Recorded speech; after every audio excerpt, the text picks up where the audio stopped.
So what is going on, guys? I am Black Ops Amazing. Welcome back to another zombies video. We are back with a Q&A, the series where I take your questions from the comment section below to do with the zombie storyline, Easter eggs, and I answer them. As always, if you do enjoy today's video, drop a like rating. Make sure you are subscribed to stay up to date with the latest content on the channel. But without further ado, let's get into it. Here we go. Enjoy. So first off, I just quickly want to say I do believe the release of Call of Duty Zombies Mobile is very soon. I'm not sure on the exact release date, but we have been having a lot more leaks recently. I am super excited from what we've seen so far. It's more of like a campaign story type more than survival, if you haven't already checked out what information's out there. I do believe they will be having survival eventually, but it looks really interesting, so I'm very excited to do videos on that. But the first question of the day from Devilboy24 says, at the ending of Tag der Toten, is Eddie going to be like Richtofen when he grows up? Well, of course, Eddie is really a child version of Richtofen. This is him when he was a child, but that doesn't mean he will grow up like the Richtofen we know, being either Primis or Ultimis, because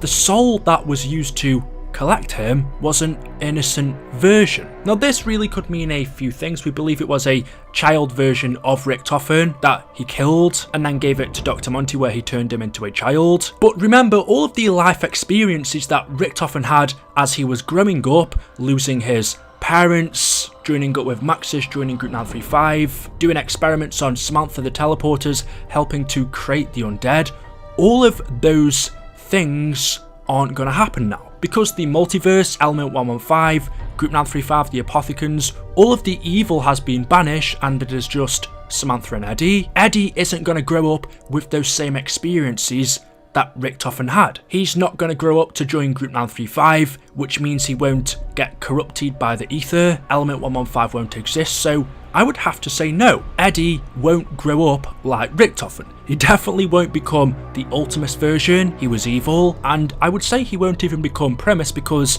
even that version was affected by 115 and everything else around him. And so you would have to think Eddie's upbringing, his life experiences are going to be totally different, meaning you would think he would be a nice person, but then also remember the things that Eddie's experienced already before going into this new world. He's seen an awful lot. Just recently in Tag der Toten, he saw Samantha shoot Nikolai. He's already seen Dr. Monty eat Maxis. He's seen a lot worse than that, so maybe was Eddie affected by that already? Will that have an impact on him? I mean, they are just kids, so I would have to say so. But now, him and Samantha have gone off in a perfect universe that isn't corrupted by the Dark Ether or 115. It is free for them to grow up safely and have a normal life. Even though it's difficult to say what they're going to end up like, I think it would be a lot better than what we've had before. The next question from Brandon Marine says, so is Shangri-La on Mars or not? Now I think because of the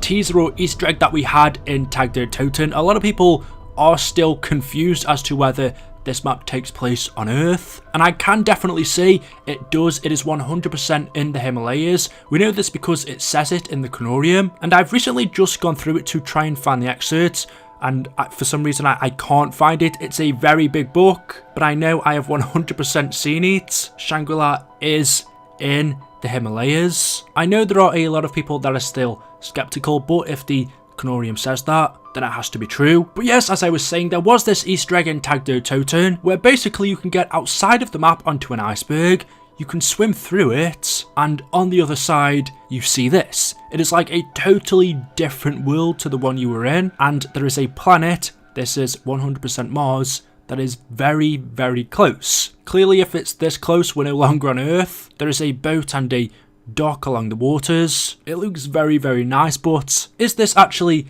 canon or part of the zombies' main lore? I don't think so. I think it's kind of like Treyarch's, final big Easter egg for us to solve. It doesn't mean anything because the zombies story ended in this map. They weren't going to have to explain anything further after this. But this planet is 100% Mars, clearly a troll, I guess you could call it, or an Easter egg in relation to the theory of Shangri-La taking place here. But as I said, we were told that it isn't on Mars, it is in the Himalayas. And why people were so skeptical and had theories for such a long time, pretty much since Black Ops 1, people have said things like the Earth colour is orange, which is very similar to Mars. I do have to agree with that, it is. Also, there is an eclipse in the sky, but then I would have to ask questions like, well, how are our characters able to breathe? The gravity in Shangri-La is exactly the same as Earth. We have the same animals, monkeys, the same plant life, and also there was people here before Richtofen and the crew. We know when Richtofen first travelled to Shangri-La back in 1945,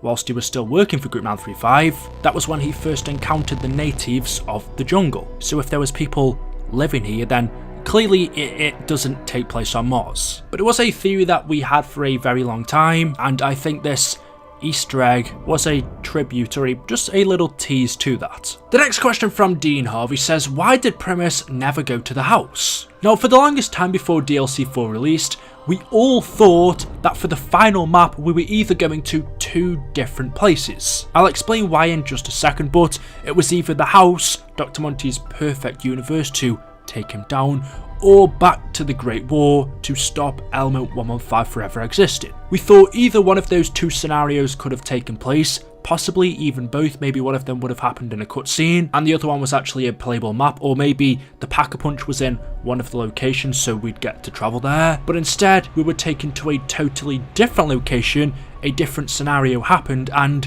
we ended up in Siberia, or at least the transit crew did, and Primis and Ultimis was still in the forest. So why did we never go to the house? Samantha even told us at the end of Alpha Omega that that's exactly what they're gonna do. They're gonna go to the house, to Monty's world, and burn it down, burn it to the ground, and kill him.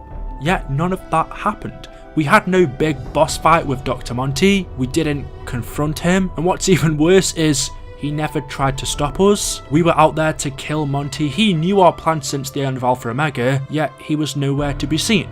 He's this all-powerful god that knows exactly what Primis and Ultimis are up to. He's been tracking their every move up until now, so surely he would have known when and where they were. Surely he could have gone to their location if he wanted to, because we didn't go to him, but it never happened. The only thing I would say to that is maybe there's a chance he didn't know. It was just before this that we broke the cycle, and it could be that the reason Monty knew everything about Primis and Ultimis before this was because they replayed the same events over and over again, hundreds, maybe thousands of times. Dr. Monty had been through this cycle many times before, and so knew exactly what move Primis were going to make, but since the cycle was broken, he now couldn't easily predict where they were going to be. Maybe he didn't know. Okay, with all of that out of the way, if you really think about it, would Primis and Ultimis going to Monty's house really make sense? Would it really change anything? First off, he is a very, very powerful figure. He's a lot stronger than the Shadow Man, so would our characters even be able to defeat him? Primis were quite easily able to take down the Shadow Man in Revelations with the help of Sophia, but Dr. Monty is a lot more powerful. To be honest, I think if they were to confront him, they would have been able to defeat him, but even if they would have killed him, really, would it have changed anything? Because other things that affect their universe, such as Element 115, the Dark Ether, they would have continued to exist, and with that, nothing's really changed. The evilness that corrupts them and their world would have still existed. Dr. Monty was never really the main problem. It was more 115 and the Ether. Dr. Monty was just keeping the cycle going in order to keep himself alive. If the cycle was to continue, 115 and the Dark Ether would still exist. With or without Monty, those two things would be here, so killing him wouldn't solve that problem. However, destroying those two things, we know they did that by destroying the multiverse, gets rid of everything all in one. So that's what I'd have to say for that. Why did Samantha say she was going to go to the house in the first place? Probably she was just enraged. After seeing Dr. Monty kill her father, she's bound to be angry, so maybe that's why she said it without actually thinking. Or maybe there was a scenario where Primis and Ultimis were planning to go to Argotha to kill him, and we can see by this loading screen, Ultimis and Primis are here in front of Dr. Monty's house. Whether it actually happened, I'm not too sure. I would usually say yes, this could have happened in one round of the cycle. However, clearly they failed, the cycle was reset. This was just one of the many events that played out, but we know the cycle was broken after Blood of the Dead, so if this did happen and the crew failed, the cycle wouldn't have got reset, and so it wouldn't add up with what we've seen in the end, which does make me question it, but I think that's for another video. So the reason why Primis and Ultimis didn't go to Monty's house is because I think it wouldn't have solved anything. Monty wasn't the main problem, it was the ether. Destroying that destroys everything. So there we go, guys. Thank you so much for watching today's video. As always, hopefully you have enjoyed. If you have enough to do, drop a like rating. Make sure you are subscribed to stay up to date with the latest content on the channel, and I will see you guys in the next one. Until then, leave your questions down below, and goodbye.